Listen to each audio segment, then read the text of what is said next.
সবাইকে আবারও স্বাগত জানাই রে স্টাডি গ্যালাক্সি চ্যানেলে। আশা করি তোমরা সবাই ভালো আছো এবং ভালোভাবে পড়াশুনো করছো। মাধ্যমিক পরীক্ষার কিন্তু আর বেশি দেরি নেই, তাই তোমাদের জন্য রাইটিং স্কিল থেকে গুরুত্বপূর্ণ কিছু সাজেশন নিয়ে এলাম। প্রথমেই কিন্তু আছে একটা চার্ট ফ্লো দেওয়া হবে, সেখান থেকেই তোমাদের একটি প্যারাগ্রাফ লিখতে হবে 100টি শব্দের মধ্যে, যেখানে প্রথমেই দেখা যাচ্ছে কিভাবে অনলাইন থেকে শপিং করা হয় সেটা কিন্তু তোমাদের লিখতে হবে।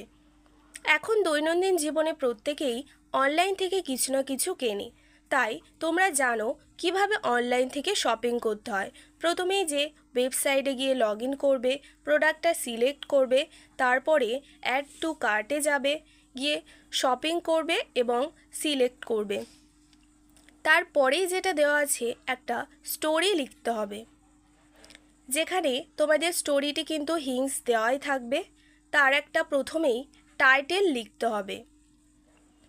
তো প্রথমেই যে গল্পটি দেওয়া হয়েছে যে একজন মানুষের একটি ঘড়ি হারিয়ে যাবে, সে তার বাড়িতে যারা কাজ করে তাদেরকেই সন্দেহ করছে।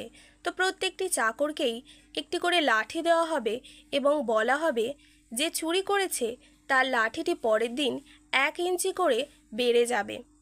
তো এই গল্পটি তোমরা সবাই জানো যে পরের দিনই দেখা যাবে যে আসল চুরি করেছে তার লাঠিটি 1 ইঞ্চি কমে যাবে।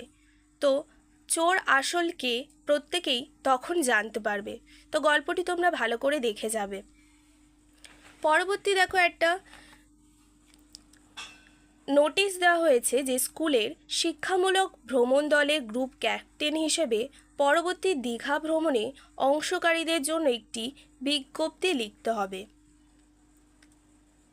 তো প্রথমেই এটা দেওয়া হয়েছে যে কিভাবে সেখানে কখন তারা যাবে, কোথায় যাবে, ট্রান্সপোর্ট কিভাবে তারা যাবে সেই ব্যবস্থা, কবে যাবে, কিভাবে তারা ফিরবে এবং গার্জেনদের যে অনুমতি সেটাও কিন্তু লিখতে হবে।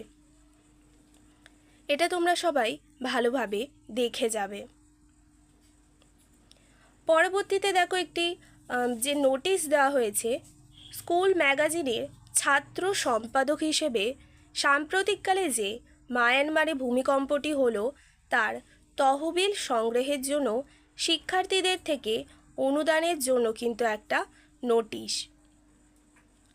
সাম্প্রতিককালে একটি ভূমিকম্প হলো মায়ানমারে, তার একটি নোটিশ যে কিভাবে ডোনেশনটা নেওয়া হবে, স্টুডেন্টদের থেকে সেটা ক্যাশে নেওয়া হবে বা পোশাক আশাকেও নিতে হবে বা তার লাস্ট ডেট কবে।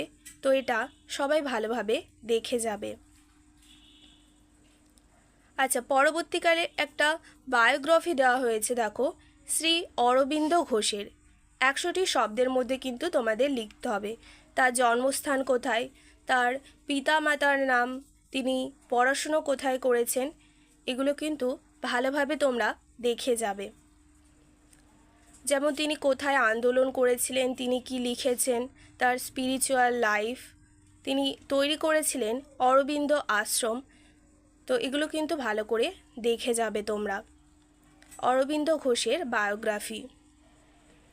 আচ্ছা, তার জন্ম কোথায়, তিনি কি লিখেছেন বা তার মৃত্যুস্থান, তিনি কবে মারা গেছেন, সেই সব কিন্তু ভালো করে দেখে যাবে।